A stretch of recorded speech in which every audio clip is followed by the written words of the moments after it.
Hey, it's Jordan.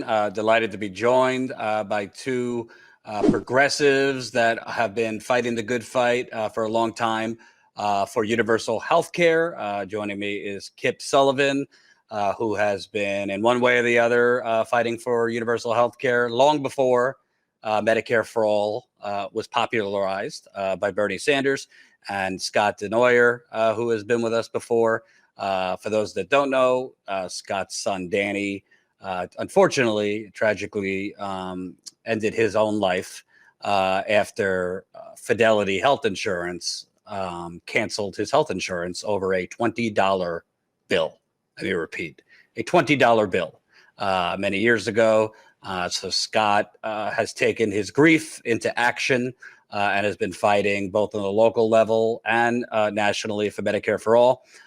So you both are involved with an event coming up in Minnesota. It's kind of around Medicare's birthday, Medicare Birthday Bash.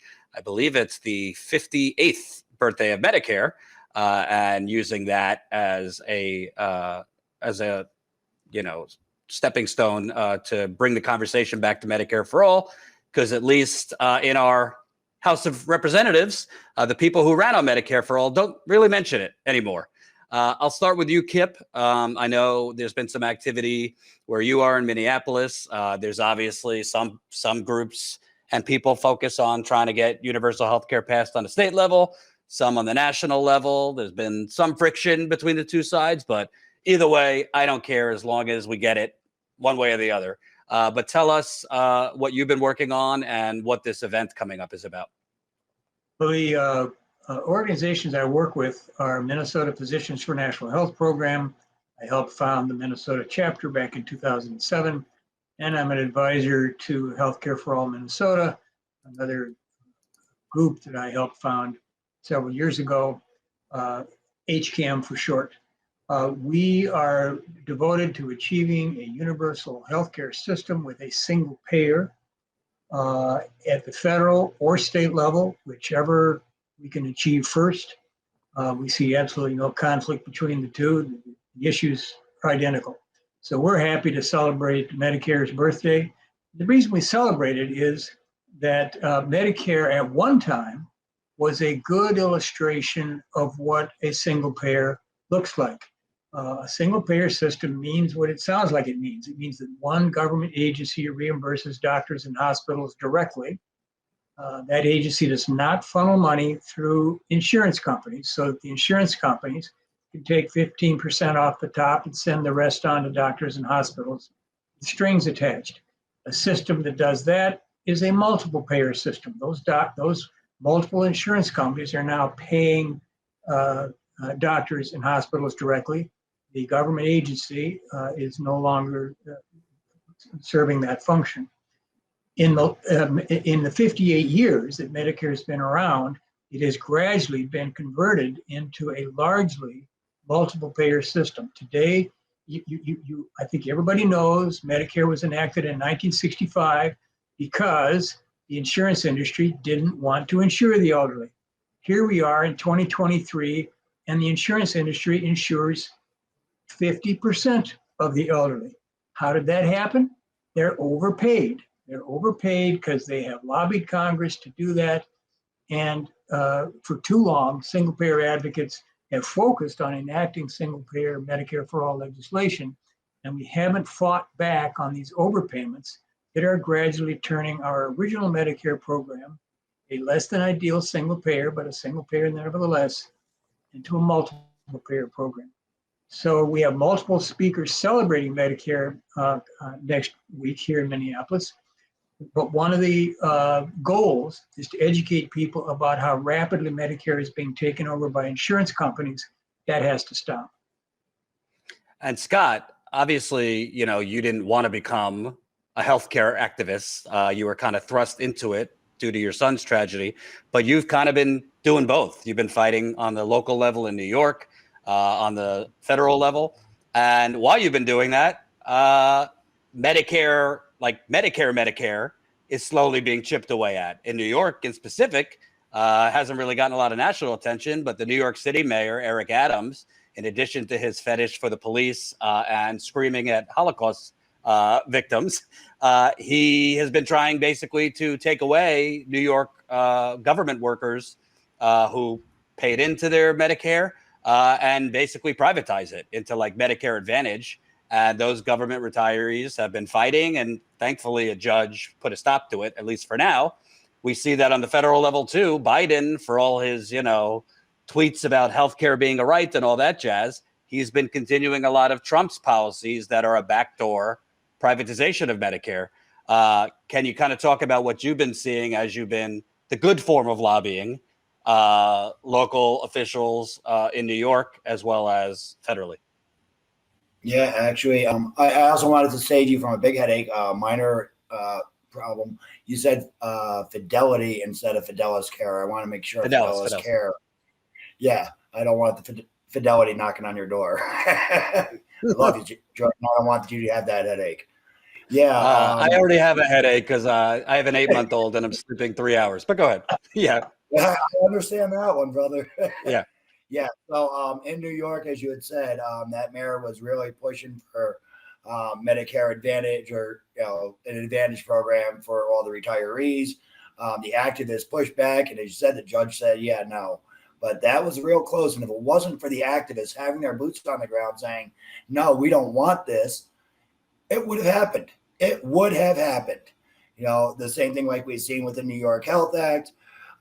We had supposedly the votes to have it pass, and suddenly they decided to stop calling it for a vote because we had the votes. And then we hear inside information that there are two co-sponsors of the Senate that went to Andrea Cousins and said, don't call this bill for a vote because we don't want to vote on it. You know what? We need to get more boots on the ground, and they need to sit me in front of that politician so I can keep Danny's promise to make our lawmakers look me in the eye and see the consequences of their decision. And like you said, we had the same thing going on at the federal level. Yeah, we had Joe Biden out there, like you said, tweeting out healthcare is a human right. And then the very next day, claiming that he's dropped premiums and hospitals, doctors, and insurance industries were not harmed. He's concerned about harming the insurance industry that kills over 68,000 Americans a year for money. Don't harm those people. Let them live. Don't worry about the 68,000 Americans. Sorry, 1 second. I got a fire engine going by. It's the fire department coming for the blazing fire that is the American healthcare system. What I find incredible, Kip, is literally, technically we're still in a pandemic. Obviously it's not as bad, but people are still dying of COVID. You have long COVID, etc. You just had this, and things have actually gotten worse in terms of coverage, deductibles, healthcare costs are skyrocketing to the tune of over 1 million people died. I think that's an undercount. People have, long-term issues now, like I mentioned, long COVID. It seems that at least on the federal level, those that ran on Medicare for all aren't really doing much to lobby for it. All we really have right now is a couple states like California, New York, Minneapolis with a trifecta of Democratic control. But at every which way, Minneapolis is a good example. Minnesota, a good example. All governor, state, House, Senate, all Democratic control. But they have every excuse in the book why they can't pass universal health care. Can you talk about what's going on in Minnesota? Because I know there's been some progress, but obviously not all the way. Yeah, your point is well taken. Medicare has been around now for 58 years, and the only year in which we had some hearings on Medicare for all, extending Medicare to people of all ages, was in the spring of 2019, and nothing since then. So it's the reason why I think it's important for people who care about universal coverage under a single payer, are working at both the state and federal level. I do think we're going to have some breakthroughs at a state level before we make similar progress at the federal level.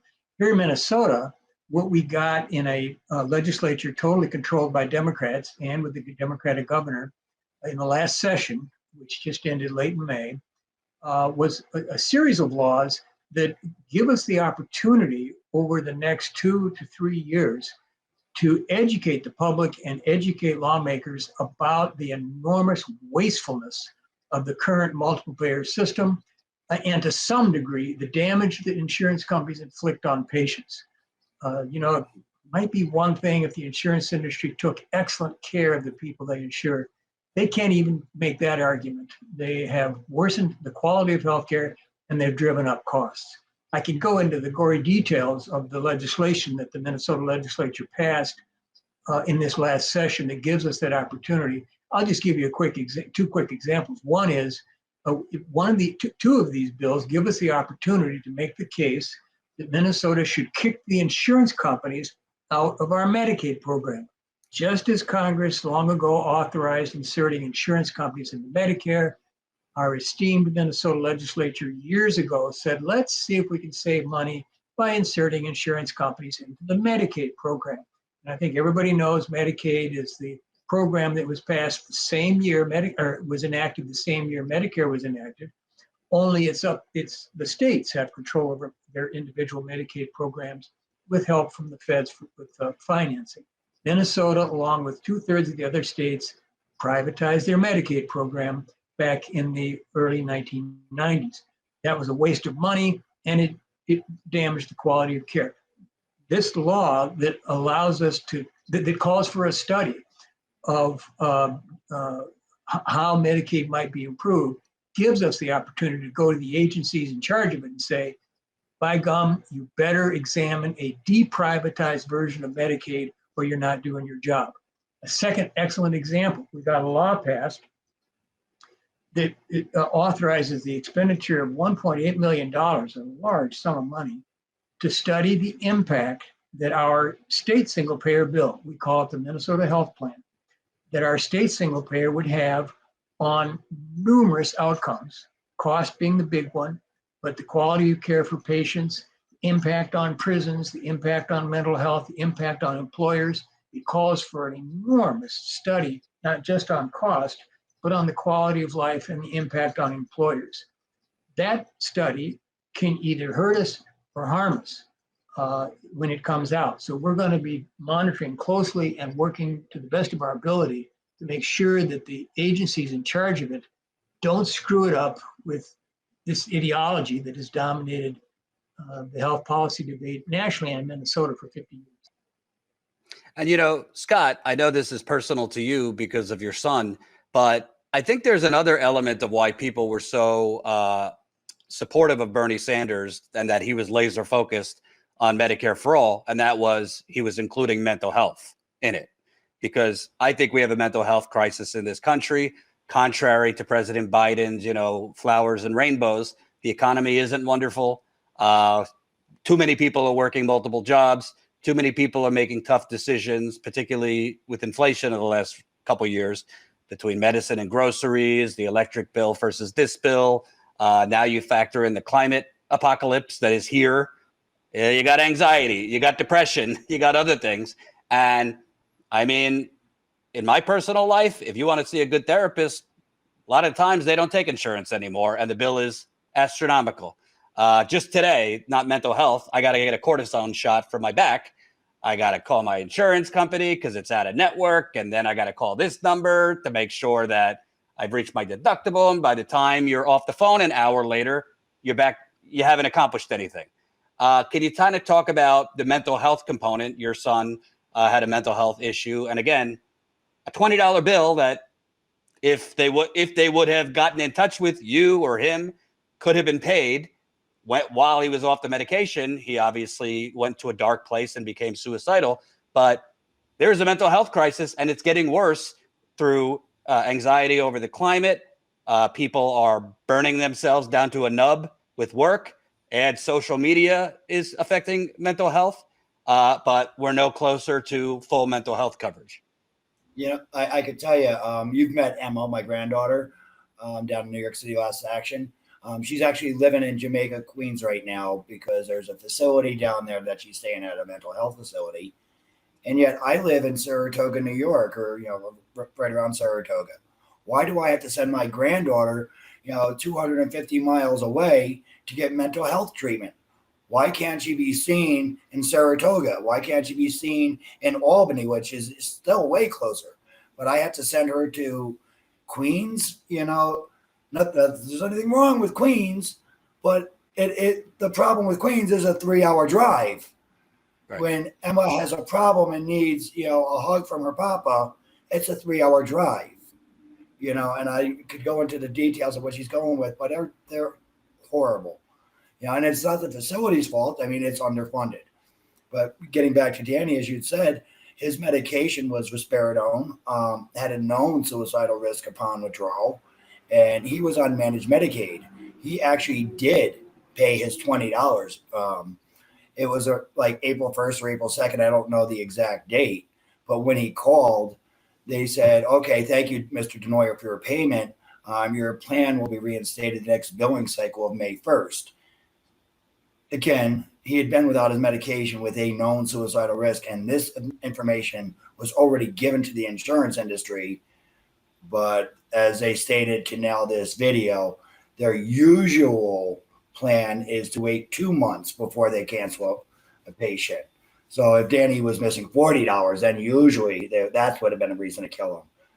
But they didn't explain why it was only 1 month this time. It's unbelievable. And a lot of these systems are now even becoming automated. So it's not even, you can't even really get a human, or you got to wait on the phone. That's exactly what it was. We all know that. It was an automated system because actually that automated system reinstated his health insurance on May 1st after he was dead. And you guys, what is so infuriating about that story? It is that we are wasting roughly 15% of every dollar we turn over to the Medicaid HMOs, the Medicaid insurance companies. If they could have paid that $20 bill a billion times over with the money that we have wasted throwing it at insurance companies, so they could waste the money on advertising, telling doctors how to practice medicine, developing new. I'll tell you, I work for a food pantry, and at least 3 to 4 times a year, either Fidelis Care or MVP shows up at the food pantry with a whole bunch of boxed lunches for us. It'll have a bottle of water and a bagel in it, maybe a half a turkey sandwich. But on the outside of that cardboard box, those hundreds of cardboard boxes, has their logo all over it. They show up with a van, a very expensive van with their logo on the side. And the people get out and they got logos on their shirts. And they make sure there's plenty of pictures of them handing us these cardboard boxes with a bagel in it for the workers that are giving out food pantry stuff. You know what? Working at a food pantry, if I want a bagel, I'll go grab one of the bagels at the food pantry. I don't need a box with CDPHP on the side of it. Yep. Absolutely. And, Kip, let me ask you, you've been an activist for many years. Something that I think is very important when you look at what's been going on in France the last few years. They're not screwing around. They go out and they protest, and it's like they're storming the Bastille. They're burning stuff. You're talking tens of thousands, in some cases, hundreds of thousands of people. And we're talking only over like a 2-year increase in the retirement age. Why is that? I believe because they have a social safety net. They're not petrified of, getting fired from their job and losing their health insurance, because they have some basic benefits and human rights. Not that it's easy to go protest, but you have stronger labor unions there. You have health care. So it's just easier to go out and protest. I think part of the reason we're not getting something done on the federal level or on the state level is I think the capitalist class really knows that if they give this core human benefit, that will empower the working class possibly to demand more in other areas. Your thoughts? Well, I think the problem with health insurance is that the cost we pay is relatively invisible. When the Supreme Court takes away the right to abortion, man, that's visible. Pop, you get an immediate reaction across all states, blue and red.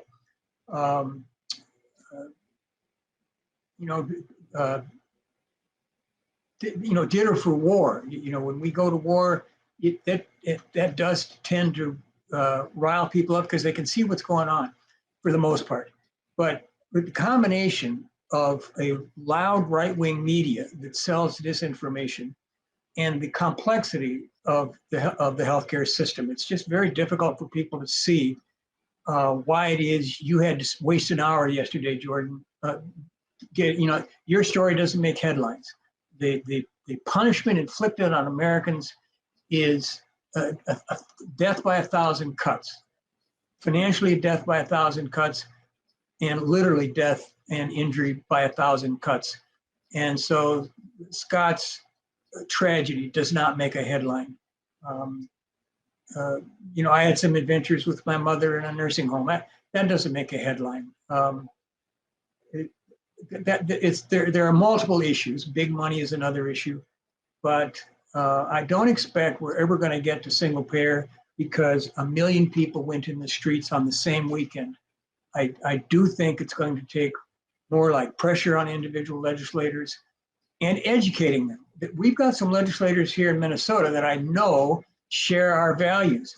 They don't have it in their heads how wasteful the current multiple payer system is. They keep being persuaded by the lobbyists and the great numbers of academics who tell them there are tweaks that will somehow all make it better. And they've been hearing this for decades, and they keep thinking, well, I don't have to do the heavy lifting of proposing a hearing on Bernie's single payer bill.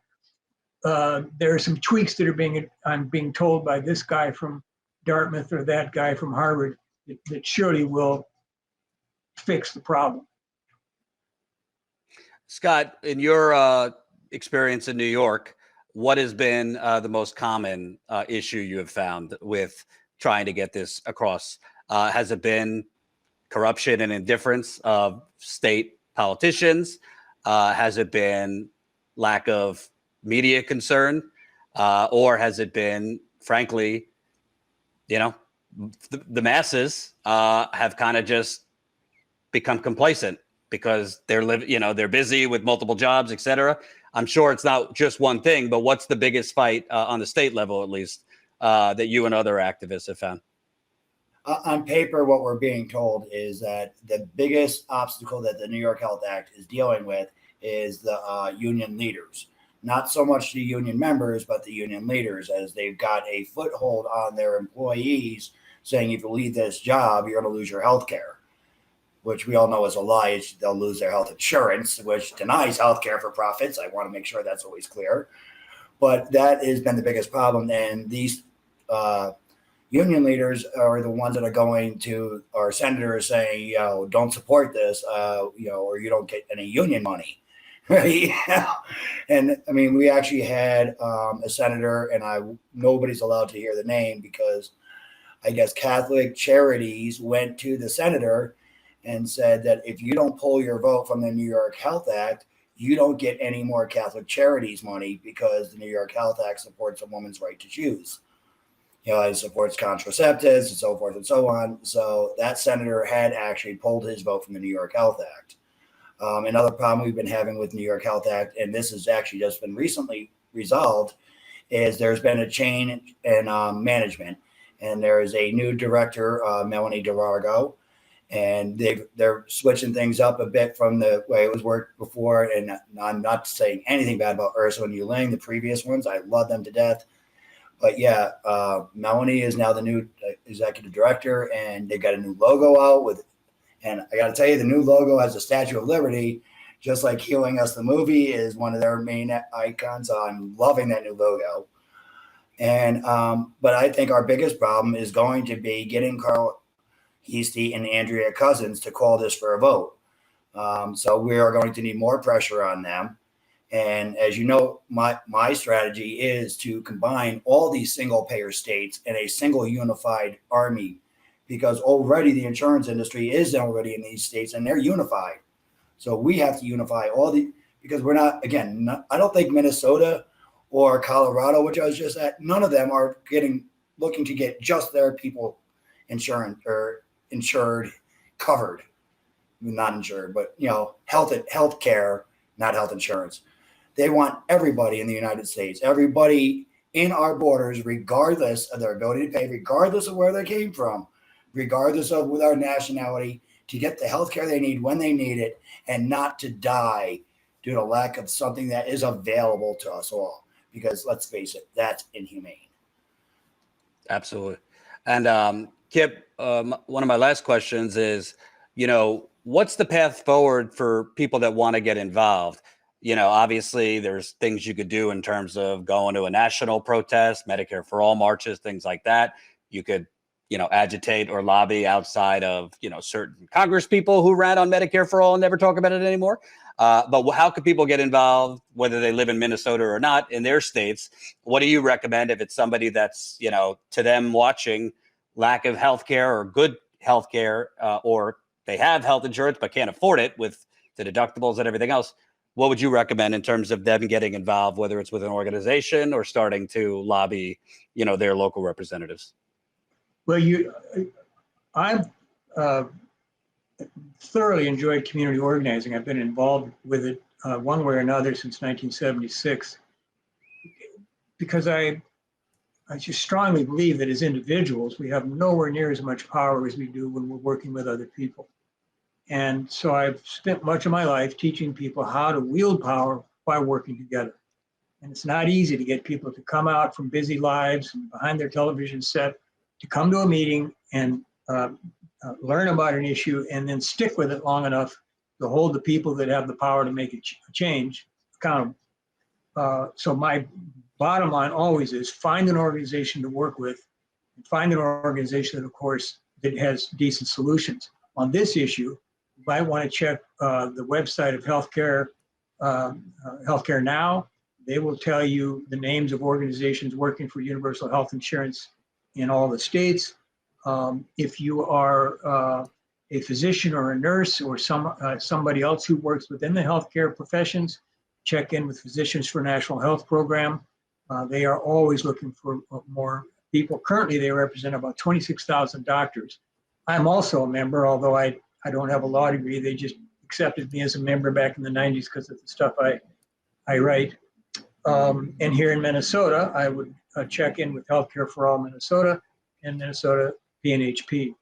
The path forward, I think, is not simply to promote a single payer. I think we have also got to reverse the creeping power of the insurance industry. We have got to reverse the privatization of Medicare. And that should be an issue for people of all ages. All of us are paying the higher taxes it takes to sustain that program, because we waste $100 billion a year on that program because of the insertion of insurance companies.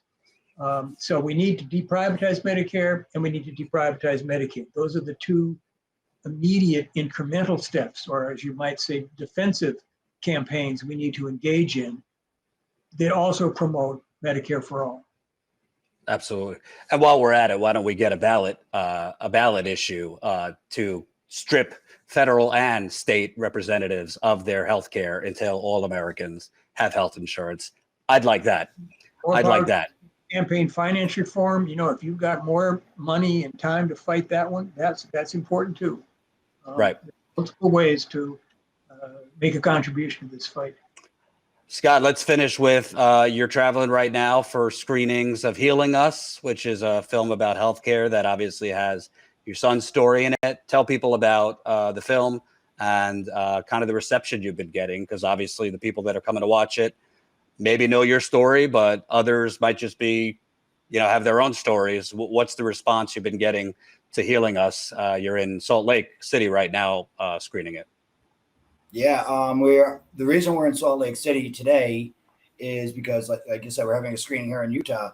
But the producer, Dr. Jarvis, a conservative Mormon, has written a single-payer universal health care bill on the conservative purpose that it's the fiscally responsible thing to do.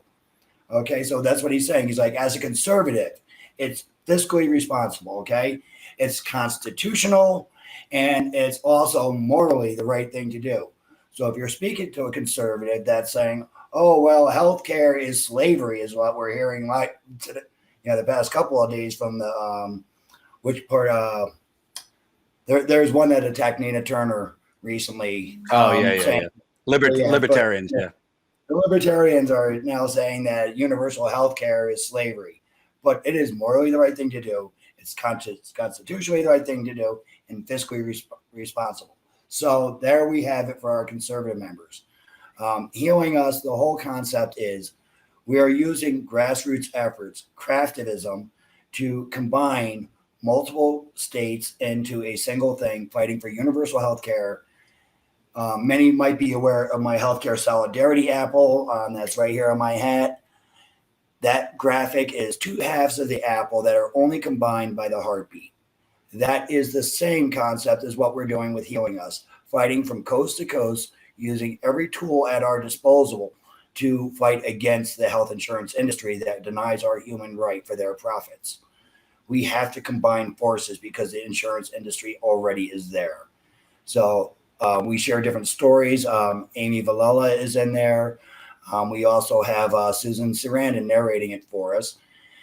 We have Wendell Potter, which a turncoat for the insurance industry. Love that man to death. We have Bernie Sanders, press advisor, Brianna Joy Gray in there. A bunch of people with a very sound reason why we need to get universal health care and how we can get there by using grassroots efforts. And I encourage anybody to watch this movie, because if you don't understand why we need we need to remove health insurance, why we need single payer, this movie will explain it to you cut and dry, whether you're a Green Party member, whether you're a Democrat, whether you're a Republican, whatever your view is. If you're human and you believe humans should not be tortured for money, then this movie will explain that very well to you. And how could people watch it? Perfect. Good question. Thank you, Jordan. There's two different ways right now that you can watch it. You can go to healingus.network.com and it'll show you the two different links. You could either get it on Amazon Prime, but if you get it on Amazon Prime, remember some of that money goes to Jeff Bezos. So if you could just download the app Vimeo on your phone, you could get it for half off, and more money goes towards the Healing Us Network program, which is, again, trying to join all of our states together, and does Jeff Bezos. So I really appreciate if you go to Vimeo instead of the Amazon Prime, but I understand if you're comfortable with Amazon Prime, by all means. Anyway, and after you watch it, make sure you share it with your friends. Absolutely. And Kip, let's talk lastly about the event that's coming up on July 29th in Minnesota. Again, it's a birthday celebration for Medicare, but there will be a bunch of different speakers talking about a lot of the issues we've been speaking about today. So let people know in the local area or people that, within a drive might want to come check it out. Well, it's at the Southdale Library in Minneapolis. The doors are open at 1. I'm not the planner, but my understanding is we're going to start the speeches sometime around 1:30 or so. There's going to be a lot of storytelling. This would be a wonderful opportunity for people to learn about what single payer is. There you see the address, 7001 York Avenue South in Edina, Minnesota. Our Attorney General is going to be there. Keith Ellison, who was a former member of Congress, will be a speaker. Dr. Jarvis, who's just talking about, will be one of the speakers. I can't believe you guys are trucking in from Utah. We really appreciate it. And I'll be offering a sermon about why Medicare Advantage plans are overpaid and what we're going to have to do to stop it. I would add one more piece to our critique of the current system. That is, not only are we wasting money, not only are we harming patients, but we're doing injury to our doctors and nurses. They are feeling the emotional pain of having trained to do what they wanted to do, which is take care of their fellow human beings, and they're not allowed to do it. And day in and day out, it inflicts what is coming to be called moral injury. My wife's wonderful primary care doc just told her last week, she's 40 years old.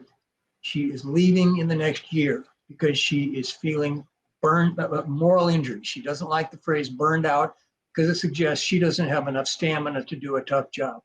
The problem is moral injury. You're working under the thumb of insurance companies and to some degree now the agencies that run Medicare and Medicaid. You click on boxes, you don't have enough time for patients, you're expected to do lots of documentation and busy work in order to satisfy these people who think that doctors work for incentives rather than for the love of their patients. That's a serious issue, and we can thank the current multiple payer insurance industry for another problem that is just starting to get the attention it deserves. It's a legal criminal cartel is what I call it. And I say, whatever side of the aisle you're on politically, or whatever side, if you're fighting on the state level, federal level, at the end of the day, everybody should be able to agree, cut out the middleman and save some lives and better people's lives. Thanks, Scott. Thanks, Scott, as always. Thank you, Kip. And definitely folks should check out the event in Minneapolis and check out Healing Us at the website Scott gave you. Thanks, guys.